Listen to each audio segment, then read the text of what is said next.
नमस्कार मंडळी, मी श्रावणी विलास लकेश्री तुमचं मराठी मनोरंजन विश्व मध्ये स्वागत करते। मी आज आले झी नाट्य पुरस्कारामध्ये आणि आता आपल्यासोबत एकदम कडक कलाकार आहेत गिरीश सर। हॅलो सर, कसे आहात?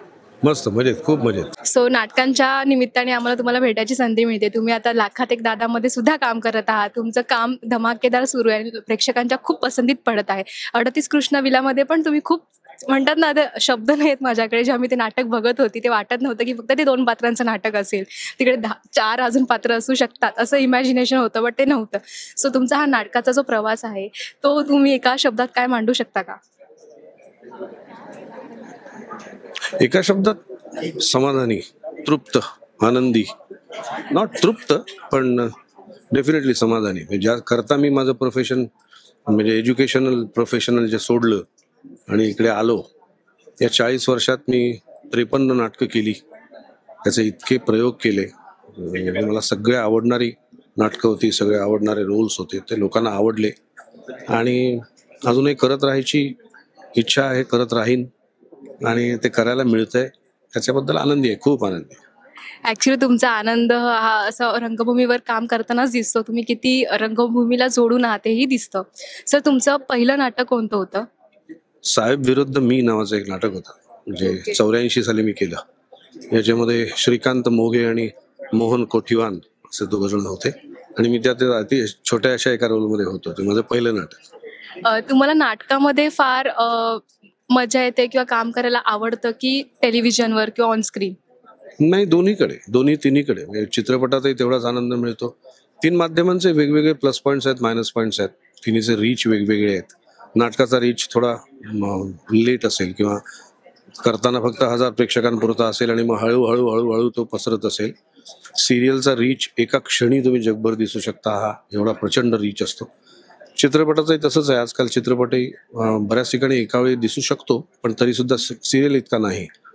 पण तिन्हीकडे अभिनय तुम्हाला करावाच लागतो आणि तो करण्यात जो आनंद आहे तो आहेच। म्हणजे प्लस मायनस पॉईंट्स असू देत, पण मला आनंद तिन्हीकडे मिळतो। हे भारी आहे, म्हणजे प्रत्येक कलाकाराला तिन्हीकडे तेवढंच समाधान मिळतं, हे खूप मोठी गोष्ट आहे। तुम्हाला तुमचं एखादं कुठलं आवडलेलं पात्र किंवा ते तुम्ही जगत असताना, ते अनुभवत असताना तुम्ही खूप मजा केली किंवा ते इंटरेस्टिंग वाटत होतं, असं कुठलं पात्र आहे? आवडणारी पात्र सगळीच होती, ती मला आवडतील अशी मी बनवली म्हणून तर लोकांना आवडली। काही फार नाही, ज्याचे प्रयोग फार नाही झाले, पण मला आवडली होती ती। मला आवडल्याशिवाय एक तर मी घेत नाही। म्हणजे बेसिक तत्व असं आहे कुठल्याही याचं, जोपर्यंत तुम्ही एन्जॉय करत नाही तोपर्यंत प्रेक्षक एन्जॉय करत नाहीत। लेटेस्ट तुम्ही म्हणाल तर मग अगबाई सासूबाई मधला माझा जो रोल होता तो लोकांना खूप आवडला आणि जो मलाही खूप आवडला होता। आणि आत्ता करतोय तो त्याच्या एक्झॅक्टली उलटा विलन, जो सुद्धा लोकांना आवडतोय आणि मला सुद्धा खूप करायला आवडतंय, मजा येते खूप। ॲक्च्युअली दोन्ही वेगळी होती आणि तुम्ही ते काय म्हणतात ते साकारलं पण वेगळ्या पद्धतीने। आधी अगबाई सासूबाई आणि अगबाई सूनबाई दोन्ही पार्ट होते आणि त्याच्यामध्ये तुम्ही एकदम फनी आणि एकदम एक्स्ट्रोवर्ट, ज्यांना सगळ्यांना तुम्ही सामावून घेत होता आणि कट्टू लगेच लाखात एक मध्ये तुम्ही एकदम कठोर कठोर नाही म्हणता येणार, पण एक ते एक वर्चस्व असणारं कॅरेक्टर असतं तसं आहे। म्हणजे तो विलनच आहे, खलपुरुषच आहे तो, कम्प्लिटली वाईट प्रवृत्तीचा माणूसच मी रंगवतोय, त्यामुळे काय त्याच्यात हे नाही, दुमत नाहीच आहे। पण ते खूप भारी आहे। मग तुम्ही ते करत असताना तुम्हाला एखादा एक मोमेंट येतो ना, नाही आता हे माझ्यासारखं थोडंफार आहे ते पात्र, किंवा एखादा स्वभाव असतो की त्या पात्रासोबतचा मिळता जुळता, तसं कुठलं एखादं होतं तुमचं?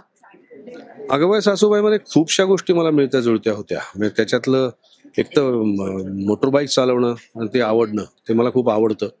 त्यातलं गाणी हा जो पार्ट होता किंवा त्यातला जो पाककृती करणे किंवा शेफ मी ज्यात दाखवलं होतं ते मला खूप आवडतं।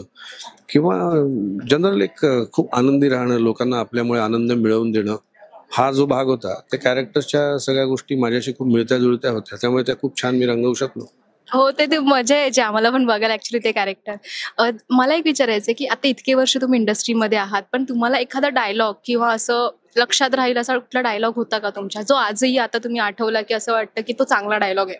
खूप, म्हणजे मला काही सांगायचंय मध्ये एक डायलॉग आहे, जसं दिसतं तसं नसतं म्हणून जग फसतं, पण जसं नसतं तसं आपण दिसावं आणि जगाने आपल्यावर फसावं, त्यासाठी आजन्म धडपड करतो, त्याचं नाव माणूस, असं एक वाक्य आहे जे इतकं तंतोतंत सगळ्यांना लागू पडतं की प्रत्येक जण काहीतरी एक करत असतो ज्याच्यावर लोकांनी फसावं अशी त्याची इच्छा असते.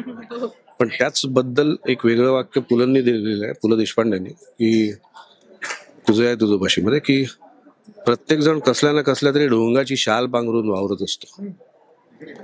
करतात काय, पांघरावी लागतेच बिचारे. म्हणजे प्रत्येक जण कुठला तरी एक ढोंग पांघरत असतो.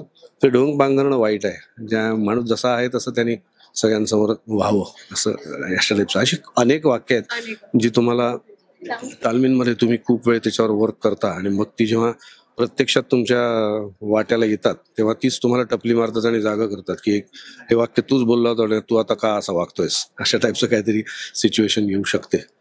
वा, तुम्ही दोन्ही डायलॉग खूप चांगल्या प्रकारे मांडले आणि ते जे म्हणाले टपली मारून जातात ते ॲक्च्युअली जातात.